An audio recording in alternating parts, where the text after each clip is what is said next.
When you first log into Therms, you'll land on the dashboard. Depending on your organization settings, you may or may not see the cards that we're going to go over here.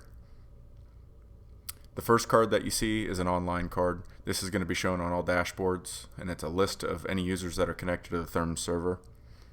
One thing to note about this list of online users is if a user is logged in on a mobile device, like an Apple iPhone for example, and the browser goes into the background tab, even though the user is not active, the device can occasionally show up in this online list, and this is just a timing kind of quirk with the iPhone.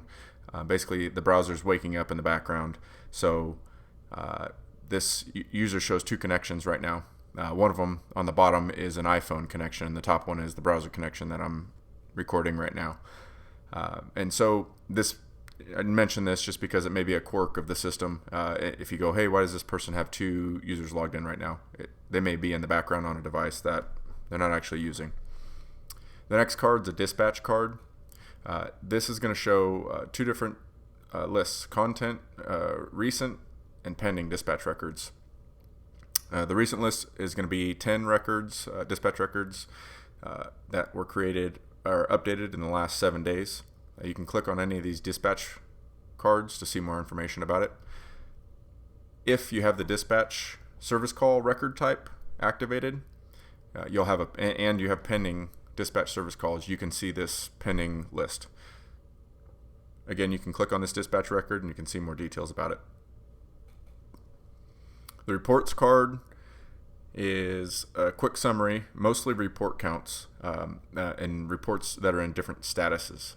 So the first one in the top row shows me a count of pending review reports. If your organization has reports that have the configuration that they're required for review and approval step, and a user has submitted a report that is pending review, they're going to show up here. It's going to give you a count.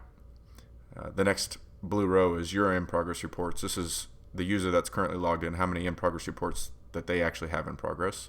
And then all in progress is all the other users in the company that have in-progress reports. The last one is needs attention. When a report needs attention, it could be for a few reasons. It could be because it's a stale or stagnant report, meaning it hasn't been updated or changed in more than 12 hours, or it can be a report that was submitted for review and it was rejected by the reviewer and pushed back into the in-progress queue. So it'll show up under needs attention. The bulletin card, this will be shown on all dashboards that have the bulletin module activated in the organization account. It's a list of any bulletins that have been created or updated or had comments posted on them in the last 10 days.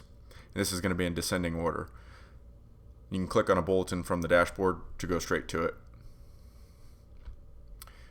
The records card is going to be a list of any records that were created, updated, or commented on or linked to, for example, in a report or dispatch entry, which counts as an update to a record. They're going to show in here in descending order, the top one being the most recently edited or linked to record. I can click on a record from the dashboard to go directly to it. I can also create a record by clicking the plus button here. The bolo card shows on all dashboards, and it's related to locations. So each of these bolos is going to be related to a specific location. You can see that here, Acme Business Complex, for both of these bolos.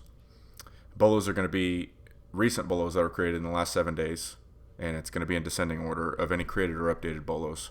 I can click on a bolo. It's going to take me directly to the location bolo list for that location. So here I see the Acme Business Complex location, and I'm looking at all the bolos available for it. That's it for the dashboard. It's just a quick summary of any current or recent activity in Therms. And if you have any questions or recommendations or thoughts on this, feel free to reach out to us or check out the support page on our website.